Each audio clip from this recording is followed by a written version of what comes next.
chơi vô vì lại cũng lại được chơi hôn khai còn phong luôn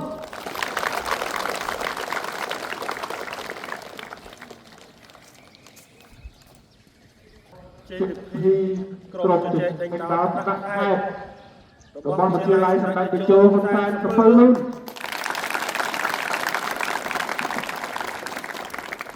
và chân nghiệp là không akan đi đá trong ba phòng chơi chốt đã chia đầm nang crom ba lao đi pet pon chia môi nâng là tập kho là như ăn tập óc lia bà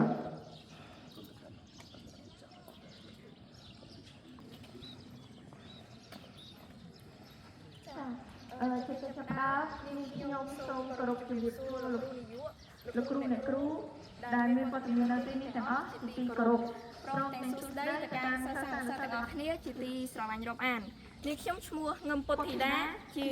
បេក្ខជនមួយរូបតំណាងឲ្យគ្រូជជែកដេញដោលនៅចំនួនទី2សម្រាប់វិទ្យាល័យសម្ដេចតេជោហ៊ុនសែនសុពៅសម្រាប់ឆ្នាំសិក្សា2025-2026នាព្រឹកថ្ងៃនេះនាងខ្ញុំពិតជាមានសេចក្តីសោកនំរីករាយលែងដែលខ្ញុំបានមកឡើងមានចំណាប់អារម្មណ៍ចំពោះការប្រកួតកន្លងមកដោយឆ្លងកាត់វគ្គជំរុះជាច្រើនលើកច្រើនសារមិនថាការប្រកួតតាមអនឡាញឬក៏ការឡើងទៅប្រកួតផ្ទាល់នោះទេក្រុមរបស់នាងខ្ញុំតែងតែប្រឡងជាប់ជាបន្តបន្ទាប់រហូតទៅដល់វគ្គផ្ដាច់ព្រាត់ដែលនឹងខ្លាចជាតំណាងនឹងខ្លាចជាក្រុមតំណាងឲ្យខេត្តបាត់ដំបងសម្រាប់ឡើងទៅប្រកួតថ្នាក់ជាតិនៅពេលខាងមុខដែរសម្រាប់ការចូលរួមប្រកួតនេះគឺក្រុមនាងខ្ញុំទទួលបានបទពិសោធន៍និងចំណេះដឹងថ្មីៗជាច្រើនបន្ថែមពីលើការសិក្សាចំណេះដឹងទូទៅ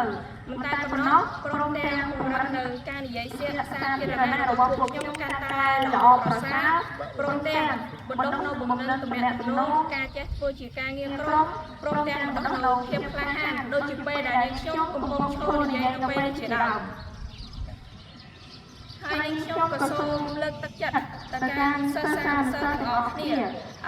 គាត់ចូលរួមនៅកម្មវិធីក៏សកម្មភាពរបស់យុវជនគ្រប់ផ្នែកនៅក្នុងសាលារៀនរបស់យើងហើយចំពោះសិស្សប្អូនថ្នាក់ទី10ដែលគាត់ឡើងមកក្រោយហើយគាត់មានចំណាប់អារម្មណ៍ចំពោះកម្មវិធីជជែកដេញដោលនេះសូមឲ្យបងប្អូនខិតខំហើយនឹងព្យាយាមត្រៀមខ្លួនឲ្យហើយដោយសារតែបងប្អូនក៏អាចមានអាការដូចជាក្រុមរបស់យើងខ្ញុំនិងក្រុមសិស្សបងនៅចំនួនទី1ដូចគ្នាដោយសារតែលោកគ្រូនឹងមានវគ្គប្រកួតជំនួសនៅក្នុងខេត្តដើម្បីចាប់ជាក្រុមឲ្យបងប្អូនឡើងទៅជាប្រកួតជជែកដេញដោលបន្តពីក្រុមពួកបងដែលខ្លាចជាក្រុមជជែកដេញដោលយុវជនសម្រាប់ចំនួនទី3នៃសាលាវិទ្យាល័យសម្ដេចតេជោហ៊ុនសែនរបស់យើងហើយអ្វីដែលសំខាន់នោះគឺសូមកុំភ្លេចបន្តនៅអត់ធ្មត់នឹងការខិតខំប្រឹងប្រែងយើងសូមដែលសូមឲ្យអ្នកទាំងអស់គ្នាព្យាយាមខិតខំនិងផ្ដល់មកឲ្យយើងដើម្បីបណ្ដុះខ្លួនសាងខ្លួនឲ្យក្លាយទៅជាមូលធនមនុស្សម្នាក់សម្រាប់ជួយខ្លួនឯងគ្រួសារនិងសង្គមជាតិយើងឲ្យមានភាពរីកចម្រើនអភិវឌ្ឍទៅមុខ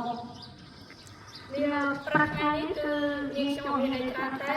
ហើយសម្រាប់លទ្ធផលដូចជាអារម្មណ៍ពេលដែលខ្ញុំទទួលបានលទ្ធផលនេះគឺមិនថាតែរឿងខ្ញុំផ្ទាល់ក៏ដូចជាសមាជិកទាំង4នាក់ទៀតគឺពិតជាមានសេចក្តីសោកនារីនិងរំភើបផ្អែកលើដែលពួកយើងបានសម្រេចលទ្ធផលមួយយ៉ាងជោគជ័យទៅតាមបំណងជាតិប៉ុន្តែនេះគឺជាលទ្ធផលជោគជ័យមួយសម្រាប់ក្រុមអ្នកខេត្តដែលពួកយើងបានធ្វើជាប្រតិថ្ងៃគឺខ្ញុំមិនមានអីច្រើនទេមានតែចំណាប់អារម្មណ៍ពុតនេះមុននឹងបញ្ចប់ខ្ញុំក៏សូមអរគុណយ៉ាងក្រៃលែងទៅកាន់លោកគ្រូដឹកនាំលោកគ្រូបង្វឹកដែលទាំង3រូបដែលមានដូចជាលោកគ្រូឆេលណាកែលោកគ្រូយើសែននិងលោកគ្រូកុងកាភីដែលពួកគាត់ចំណាយទាំងថវិកានិងពេលវេលាខិតខំបង្វឹកបង្ហាត់ពួកខ្ញុំឲ្យមានសមត្ថភាពហើយធ្វើឲ្យពួកខ្ញុំមាននៅថ្ងៃនេះព្រមទាំងអរគុណទៅកាន់លោកគ្រូអ្នកគ្រូដែលគាត់ខិតខំបង្ហាត់រៀនទូខ្ញុំក៏ដូចជាសិស្សទាំងអស់មិនថាទាំងដល់ចំណេះដឹងទូទៅទេពួកគាត់ខិតខំប្រឹងប្រែងបង្ហាត់អប់រំនៅសិលធម៌ព្រមទាំងអប់រំនៅវិន័យផ្សេងៗដើម្បីឲ្យខ្ញុំក៏ដូចជាសិស្សទាំងអស់ទាំងអស់ដែលសិក្សានៅក្នុងសាលានេះខ្លាយទៅជាកូនល្អសិស្សល្អនិងពលរដ្ឋល្អនៅក្នុងសង្គមជាតិយើងជាបន្ត យើងខ្ញុំក៏សូមអរគុណទៅកាន់សមាជិកក្រុមរបស់យើងខ្ញុំទាំង4នាក់ដែលមានការខិតខំប្រឹងប្រែងតស៊ូជាមួយគ្នាកន្លងមករហូតដល់បញ្ចប់វគ្គដាច់គ្រាប់ទទួលបានជោគជ័យទោះបីជាមានពេលខ្លះមានការខឹងឬក៏អន់ចិត្តជួបគ្នាក៏ប៉ុន្តែពួកខ្ញុំចេះយកយល់អធិស្ឋានឲ្យគ្នាសាមគ្គីគ្នាឡើងវិញនិងកាន់ដៃគ្នាបន្តទៅមុខទៀតជ្រាបនៅក្នុងឱកាសនេះផងដែរយើងខ្ញុំក៏សូមអរគុណទៅកាន់សិស្សរបស់ខ្ញុំទាំង5រូបដែលពួកគាត់គឺជាក្រុមជជែកដេញដោលសម្រាប់ចំនួនទី1នៃសាលាវិទ្យាល័យសម្ដេចតេជោហ៊ុនសែនកំពង់លូរបស់យើងពួកគាត់សូមអរគុណពួកគាត់ខ្លាំងមែនទែនដែលបានផ្ដល់នូវបទពិសោធន៍ដល់បងប្អូនក៏ដូចជាជួយលើកទឹកចិត្តបងប្អូននៅពេលដែលជួបបញ្ហាពួកគាត់តាមតែនៅក្បែរតាមមើលនិងជួយបងប្អូនពីក្រោយជានិច្ចដែលធ្វើឲ្យពួកខ្ញុំមកមានអារម្មណ៍ថាឯកាឡើយហើយជាពិសេសនោះទៀតអ្នកដែលមិនអាចភ្លេចបាននោះគឺសូមអរគុណខ្លាំងមែនទែនទៅកាន់សិស្សនិងសិស្សទាំងអស់គ្នាដែលពួកគាត់បានផ្ដល់ឲ្យខ្ញុំនិងសង្ឃឹមថាអ្នកទាំងអស់គ្នានឹងមានការស្រឡាញ់គ្រប់គ្រងក្រុមរបស់ខ្ញុំដើម្បីទៅប្រកួតនៅវគ្គថ្នាក់ជាតិបន្តទៀតក៏ដូចជាជួយវត្តឲ្យក្រុមខ្ញុំឡើងទៅវគ្គបន្តនៅថ្នាក់ជាតិ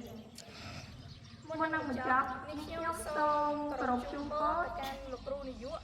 និងលោកគ្រូអ្នកគ្រូទាំងអស់ជួបតែពុទ្ធពរទាំង4ប្រការគឺអាយុវណ្ណៈសុខៈពលៈសុបីគ្រាទីឡើយព្រមទាំងប្រកបតែងារអ្វីឲ្យជោគជ័យគ្រប់ភារកិច្ចព្រមទាំងជូនពរទៅកាន់សិស្សទាំងអស់គ្នាឲ្យផងអ្វីកថាអ្វីធ្វើអ្វីសូមឲ្យសម្រេចបានដោយបំណងជាពិសេសទទួលបានលទ្ធផលសិក្សាល្អសម្រាប់ឆ្នាំសិក្សារបស់យើងនិងសូមជូនពរទៅកាន់សិស្សច្បងទី12ទាំងអស់គ្នាដោយសារតែឆ្នាំនេះគឺសិស្សច្បងត្រូវប្រកួតយកសញ្ញាបត្រទុតិយភូមិហើយអញ្ចឹងនេះខ្ញុំសូមជូនពរឲ្យសិស្សច្បងគឺប្រឡងជាប់បាននិយាយល្អទាំងអស់គ្នាជាពិសេសគឺសូមឲ្យជូនពរប្រឡងបាននិយាយអាចច្រើនជាងឆ្នាំមុនទៀតចា៎សូមអរគុណអរគុណចំពោះកូនៗទាំងអស់គ្នាក៏ដូចជាលោកគ្រូបង្វឹកលោកគ្រូដឹកនាំដែលបានចំណាយពេលវេលារយៈពេល1ឆ្នាំពេញនៅក្នុងដំណើរការនៃការ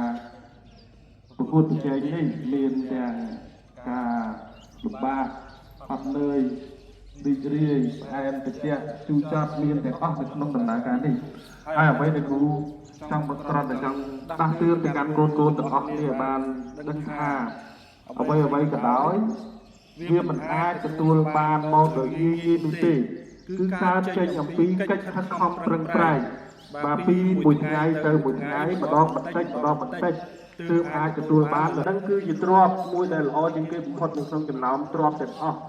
អាចជួយឲ្យយើងខ្លាយទៅជាមនុស្សល្អអាចជួយឲ្យយើងរស់នៅប្រកបទៅដោយសុខភាពមង្គលហើយអាចជួយខ្លួនយើងជួយគ្រួសារនិងជួយសង្គមជាតិរបស់យើងឲ្យរីកចម្រើនបានបើចឹងកម្មវិធីនៃការអបអរសាទររបស់យើងមានប៉ុណ្ណេះហើយក៏គ្រូចង់បញ្ជាក់បន្ថែមសម្រាប់កូនទាំងអស់គ្នាគ្រប់វិន័យបាទវិន័យគឺជាអ្វីទាំងអស់បាទអង់គ្លេសគេថាអី discipline is everything ជីមរនគាត់ឲ្យតម្លៃទៅលើវិន័យណាកន្លែងណាក៏ដោយបើសិនបើកាលណាគ្មានវិន័យទេកន្លែងនោះវានឹងទៅជាអនាធិបតេយ្យទោះបីតែខ្លួនយើងតែម្នាក់ឯងមិនចឹងដែរតែខ្លួនយើងនឹងអត់វិន័យទេគឺយើងនឹងនិយាយខ្លួនយើងនឹងឯងហើយពេលដែលនិយាយខ្លួនយើងនឹងប៉ះពាល់ទៅដល់គ្រួសារយើងប៉ះពាល់ទៅដល់សង្គមនៅក្នុងសាលាវិន័យនៅក្នុងសង្គមគោរពបាទអញ្ចឹងគ្រូចង់ដែរខ្ញុំសូមជូនពរទាំងអស់គ្នាឲ្យទទួលបាននៅពុទ្ធពរទាំង5ប្រការគឺអាយុវណ្ណៈសុខៈពលៈនិងបដិសញ្ញា8នេះគឺឡើងបានសូមអរគុណបាទ